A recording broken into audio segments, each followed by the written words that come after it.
Are there any certain signs that are luckier than any others this coming fall? That exact 24-degree mark is happening around the first week of September, which is from around maybe the 3rd to the 8th. I looked at your chart, Tim. You won in February 1999, and there was an eclipse around the 15th, 16th, and you won on the 10th. The eclipses definitely stir things up. They're turning points, really. They are fated, karmic, destined events that can happen. And when are the eclipses happening this year? On September the 7th and September the 21st. I'm planning to work with people where I'm looking at their chart and hopefully I could help them manifest a win.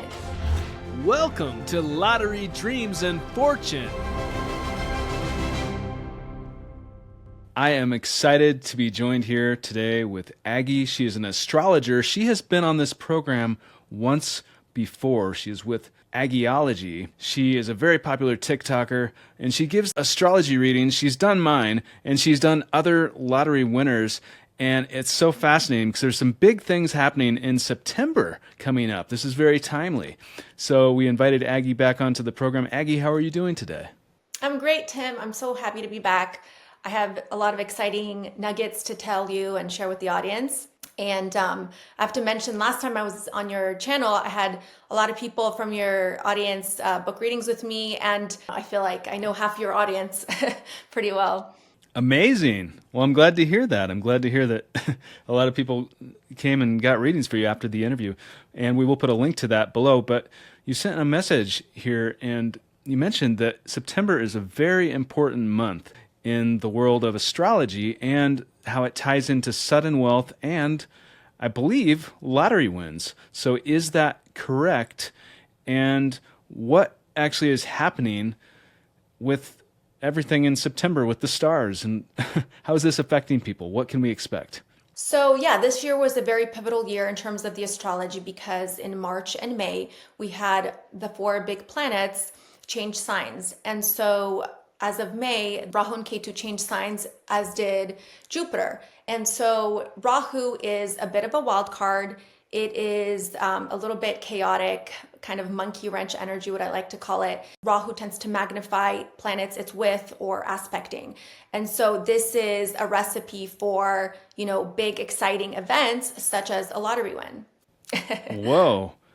Well, we all want some of that. So how do you, for the average person that might not know about their charts, and you do Vedic astrology, by the way, which is, there's Western and Vedic, and you do Vedic, but for the average person, what should we be paying attention to right now? What should we be on the lookout for with our chart?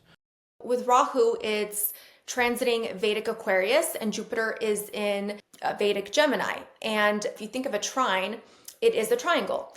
And if you want to look for trines in your chart, you basically have a planet and you count 5 houses away. And if you have a planet there, then that's a trine. So as you can imagine, here's a planet here, here's a planet there, and they're coming to a third point, and that's Libra. So air signs, Vedic air signs. You happen to have 24 degrees of Libra. That's your rising sign. And so you are going to be one of those people that is going to be impacted. And this should be positive. And we'll get into that, what it could mean, a little bit later on. Wow. Well, I welcome that. I welcome any positive news. But how do people know if they have planets that are aligned at this degree?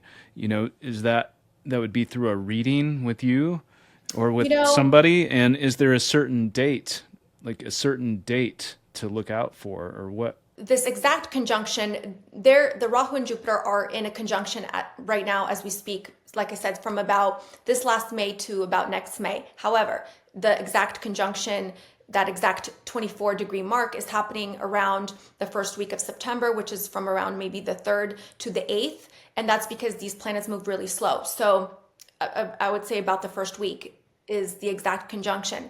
Now, later towards the end of the interview, I will announce something very exciting and special. And you'll be able to, this is the hint now, you'll be able to find your chart and look at the degrees, because I know most people would want to know that information. And if you already have your Western chart, you can take away 23 degrees because that's the difference we have from Western to Vedic. It's 23-degree backwards. So, but I will have a resource available so people can look at their Vedic charts. And with that, most of us here in the Western world anyway are familiar with, I'm a Libra, I'm a Taurus, I'm a Gemini. We know these signs. Are these applied also to Vedic astrology? Yes. So I'm glad you asked that because majority of the people, when I do my videos, people just say, oh, I'm a Libra, just like you said, but they know it as their sun sign in Western astrology. And I just want to tell everybody, you have to know your birth time to get your rising sign.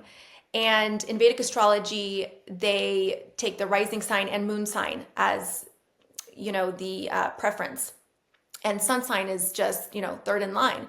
But again, because of the varying degrees, you're not even looking at your correct sign.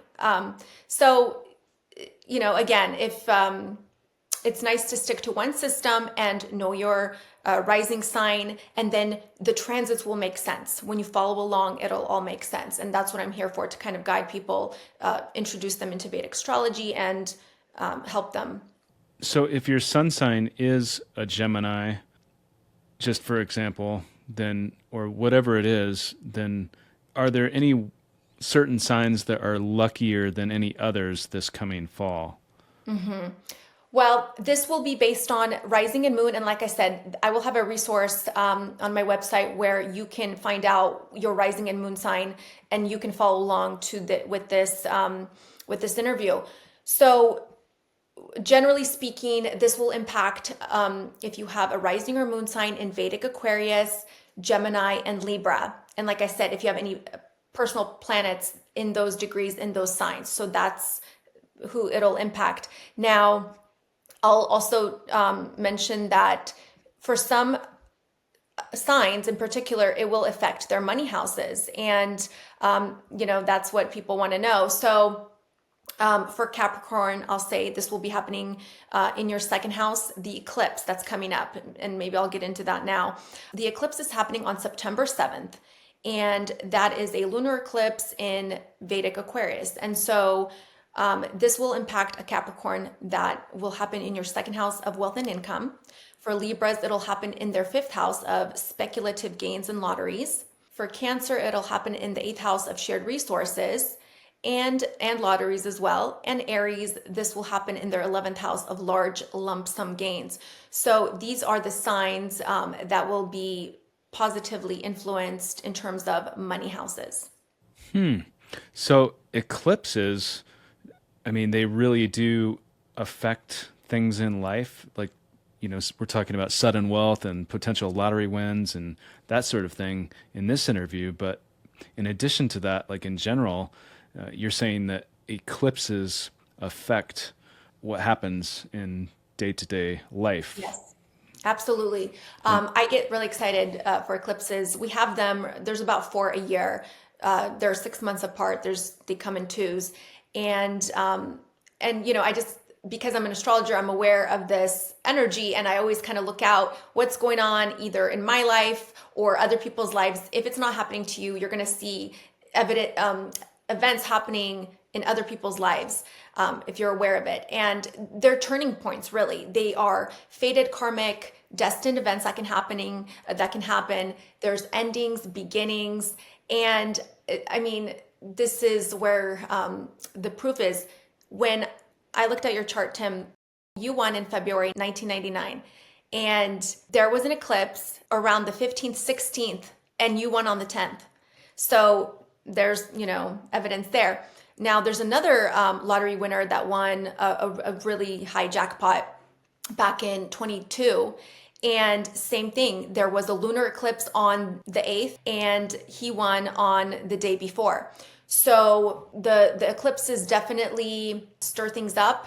They can cause an event to happen where, it's like a domino effect where it's a ripple effect. One event happens and then a big range of events can happen afterwards. And when are the eclipses happening this year in 2024?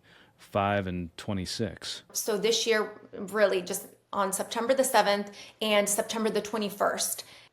For the 21st, the signs that are going to be affected in terms of their money houses is going to be Leo. That's going to happen in their second house of wealth and income. Taurus, it's going to happen in their fifth house of speculation. Aquarius in the eighth house of the shared resources.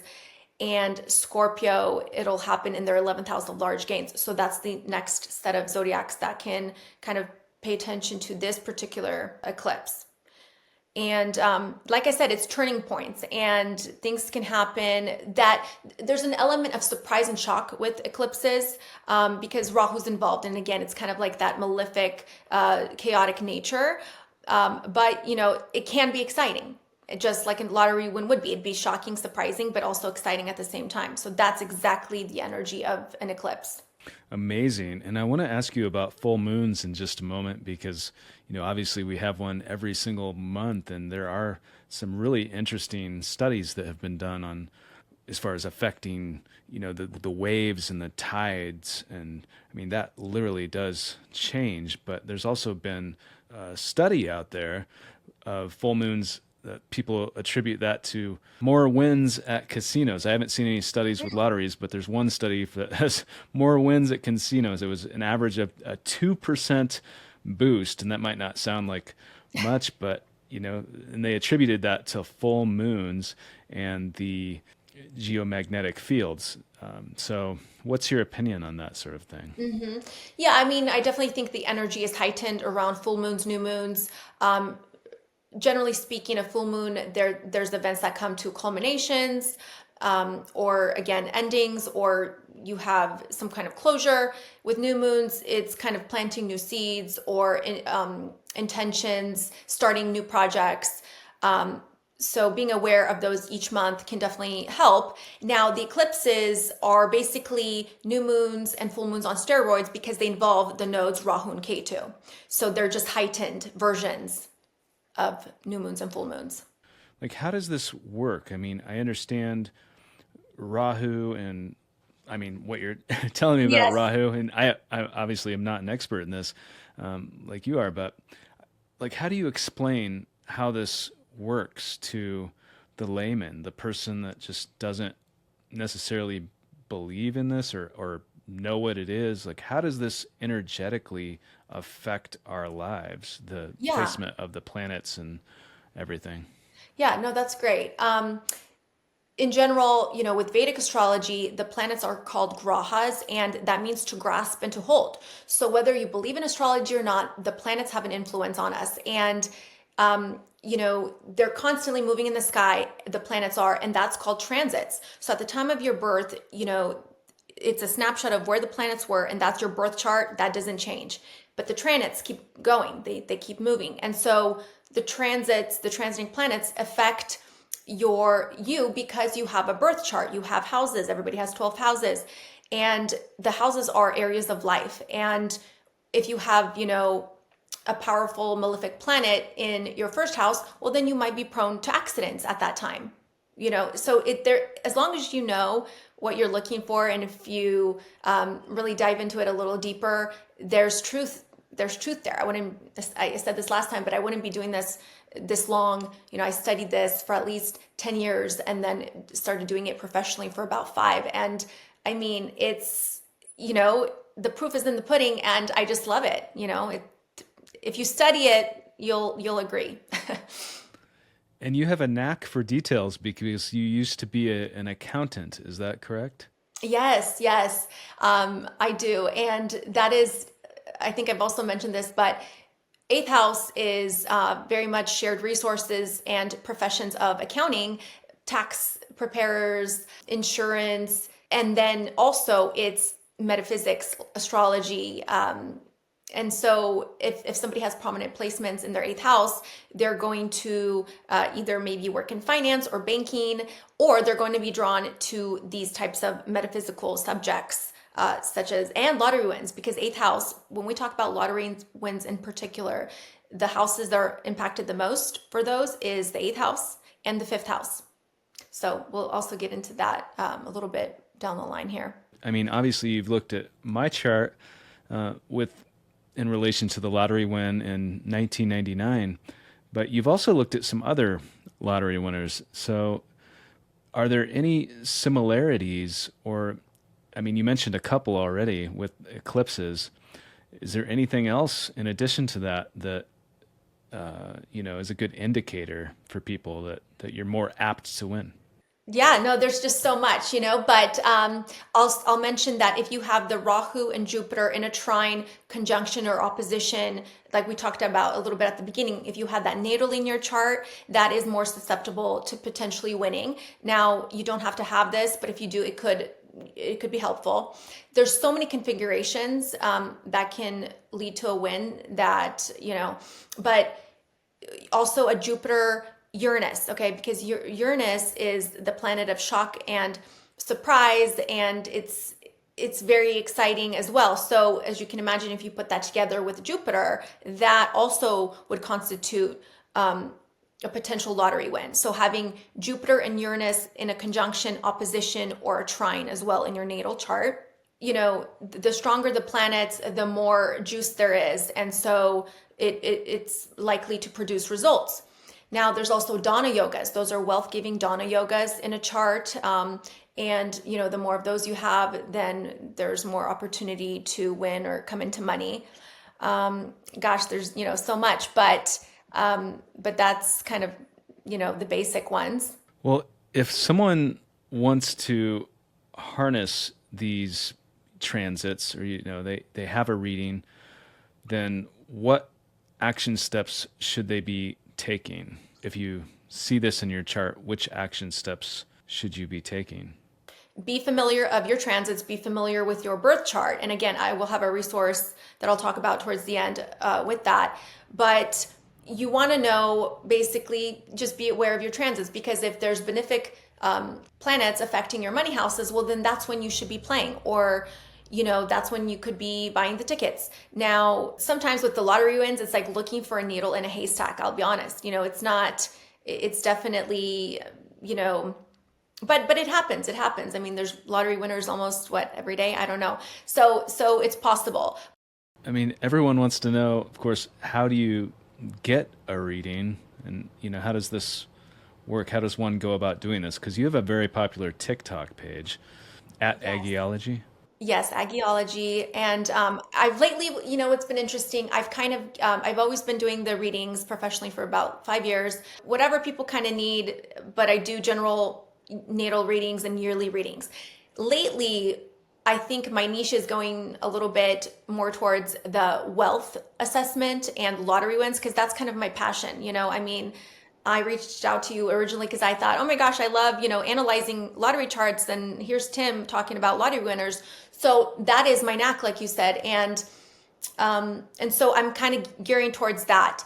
Now, in the future, I do have a limited availability because I'm also a stay-at-home mom and I homeschool my child. So, I'm kind of juggling both things, but for now, I do have a limited schedule where people could book the readings. In the future, soon, I plan on having a specific reading where I can do a wealth assessment to kind of let you know what your static potential is and what are the periods that are coming up that would be more fruitful. So I do plan on kind of doing that sometime, hopefully soon. We'll see. Yes, amazing. And we will put links to your TikTok and your website in the description if you're watching this on YouTube, or in the show notes if you're listening to this today. We are here with Aggie. She's with Aggieology, a Vedic astrologer. Fascinating topic. So Aggie, you obviously have seen my chart. What can I expect in the coming weeks, into September? Yeah. So I'm glad you asked that again, because when I looked at your chart, remember I was saying you have the 24-degree Libra rising, and this Rahu-Jupiter trine is going to be impacting you on some level. And for you in particular, it's activating your Dharma houses 1, 5, and 9. And this is so aligned with what you're doing, because you're about to release a book sooner than later. And 9th house is publishing. It's publishing a book. So you have Jupiter there. And again, Jupiter is the growth, the opportunity, and expansion. And then you have Rahu in the fifth house of authorship. Fifth house has to do with authorship. And this is actually a full circle moment, Tim, for you, because back when you won, again, 1999 February, you had an eclipse happening in your fifth house. Okay. And that's when you won. And again, fifth house relates to the gambling lottery wins. And this year, this eclipse is happening. This time it's a lunar eclipse. And so it's happening again in your fifth house. And that has to do with authorship. So when the eclipses happen, the events can happen within a few days, weeks, and months of the eclipse. So it definitely is a ripple effect, like I said. And so I think your book release obviously will do well. It will be something, successful. And, the astrology supports that. Wow. Well, I'm so excited about that. Mm-hmm. That is amazing. I'm glad to hear that. Yeah, I have been working on a book for a number of years, but it's actually going to finally be completed here in the coming weeks. So I'm really excited to hear that about the lunar eclipse and all of that. If someone is watching this right now and wondering, could this month be my moment? What would you say to them? If those are your money houses, if Aquarius, Gemini, and Libra are your money houses, then you could have more luck in terms of playing. But, again, this is all very general. You have to see there's a lot going on when you assess a lottery win and the potential for something. So it's hard to say. But again, if people are familiar with their monthly transits, then I think it could help. We kind of covered this earlier, but some people watching or listening to this perhaps have never had an astrology reading. I've had a few, and I used to be extremely skeptical about astrology readings until I actually had one. And I was really kind of blown away with the accuracy that didn't apply to most people. So what would you say to most people are at least open-minded that are watching or listening to this, but what would you say to someone that's either on the fence or skeptical? Mm-hmm. I mean, like you said, you have to give it a try. I'm not here to, sway you one way or another, but it's really exciting, even just in that example that I gave you, Jupiter transiting your ninth house, that is your time to release the book. Those days that you were working hard and it was kind of stressful or hard to keep writing, knowing that, I think that was on the horizon, I think that would have helped you. And this is why I do the astrology, because it gives you, a lens into the future, and you're just able to kind of get excited about something or, plan ahead. And I just think that's so exciting. Yeah, absolutely. And a lot of people that are watching or listening to this are interested in manifestation or intuition. I, of course, have had many dreams about things before they've happened and that sort of thing. How does that play into astrology, would you say? Can you tell someone is more apt to be intuitive and that sort of thing, or be better at manifesting than another person through astrology, or is it all? I think that, that's a very personal matter. I feel like everyone has the intuition and you're able to hone in on the skill just depending on who you are and if you really want to take that route. But if we're talking astrology, I would say the water signs. So Pisces, Scorpio, and Cancer tend to be more intuitive because they are water signs. And so, there is some truth to it, because I recently went on a podcast I was telling you earlier about, with a famous psychic, and she has 5 planets in her 8th house, okay, of, again, the psychic, astrology, and all the metaphysical topics, manifestation. And she also happens to be a Scorpio rising. So 8th house placements, 12th house placements, because 12th house has to do with the subconscious mind and not this world, okay? So maybe a Pisces or a Scorpio or those placements could be more receptive, to getting more hits or something like that. But, you're a Libra rising and you got these dreams. So there's different ways how it could be seen in your chart. So you could be more apt to be more intuitive or that sort of thing with these, but they're not necessary. Right. And then I think free will comes into play, and if you're really on this trajectory of wanting to develop those skills, or there's something else, in the air that, that happens, like these downloads, and you just get them. So it's hard to say, but astrology does play into it a little bit for sure. So again, where can people find you, Aggie? Yeah, so my website, aggieology.com. I'm pretty active on TikTok. And so I started doing more of the videos with the lottery because people just love those videos. I think, they get really excited. The excitement's there because I think so many people want to win the lottery. I've just noticed that, and everybody has a zodiac sign really at the end of the day, right? So everyone's able to kind of share their zodiac sign. So it gets, those videos do really well on my channel. Maybe I'll say this here. So I had mentioned I have something kind of exciting to share. Just like you, I have been working on something behind the scenes for years, just like you with the book, not a book though for me. I'm planning to release my very own astrology app.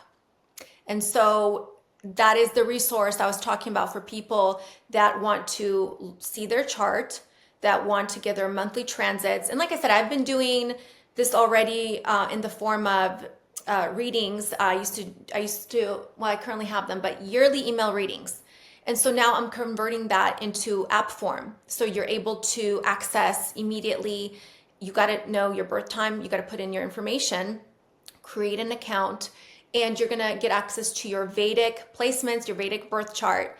And then if you want to, go the paid route and do a yearly subscription, which is, in my mind, it's not expensive, and so if you want to go that route, you get access to your monthly transits or yearly transits. You can pick and choose. I have different variations, but that is a good way to get familiar with your chart and to keep up on your transits to see what's going on. And I do think it helps in manifestation because I feel like when you know your chart or transits are happening, you have more, you're believing in something. And I feel like belief is needed for the manifestation. So when I do my readings for people, it's like we focus on the potential they have in their chart, and we kind of focus on that, and that helps them, I think, manifest to a certain degree. Yeah, belief seems very, very important. That is for sure. And that's so exciting about the app. So is this up now? Where can people find this? I'm hoping, maybe the first week of September, that I'll finally get to share a certain version of it, because in app world, you just keep going and there's all these features, there's so many features. There's so much I want to do with it, but I'm only one person and I have one developer. So, but it's been such a passion of mine, and I feel like I'm here to get this out to the world so people can actually use the astrology in simple terms and use it for their benefit. And so I assume this will be on aggieology.com when it's up? The information will be on aggieology.com. Now, the URL for the app is aggieology.app. So, like I said, I hope to release it maybe first week of September. If not, maybe a little prior for this interview. We'll see. Can't make any promises, but we'll see how that goes. Well, I love it. We will put a link to it in the show notes or the description of this interview for sure. You have all kinds of people coming to you for readings, astrology readings, I assume from all over the world, and with all kinds of questions and so forth. But so what are some of the wildest types of inquiries that you receive, would you say? I mean, nothing too wild. I think most people want to know about their finances, their love life, career. I haven't gotten anything too wild, to be honest.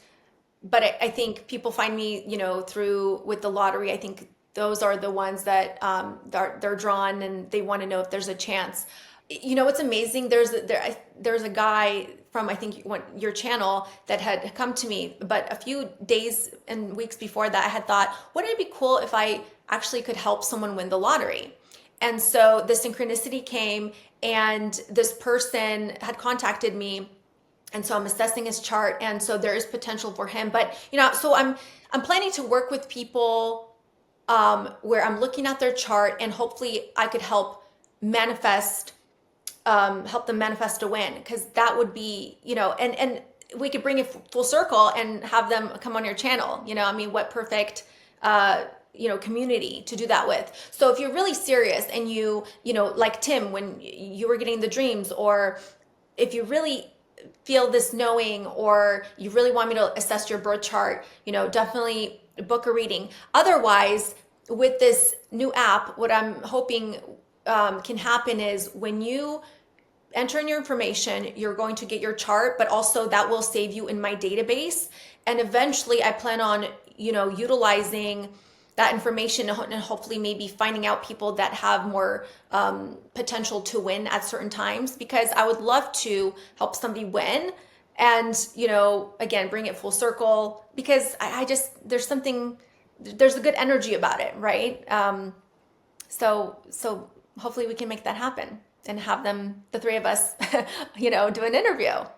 That would be amazing, and it's completely possible. I mean, I've interviewed people on this channel that have won after being inspired by this channel, so that has happened, and I know it's going to keep happening, and this could happen as well, and it's quite possible. So, Aggie, is there anything else that you wanted to say today that I didn't ask, or that I don't know enough to ask?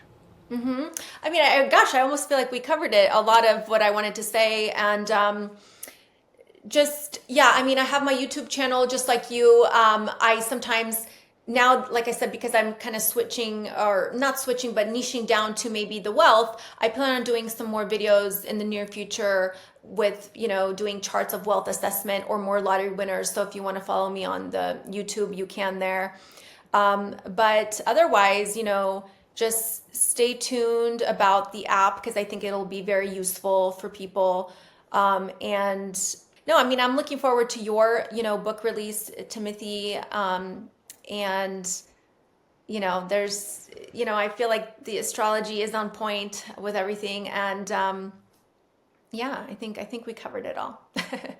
Great. Well, I really appreciate it, Aggie. I'm excited about that app, and we will put links to your websites and the app and your TikTok and your YouTube.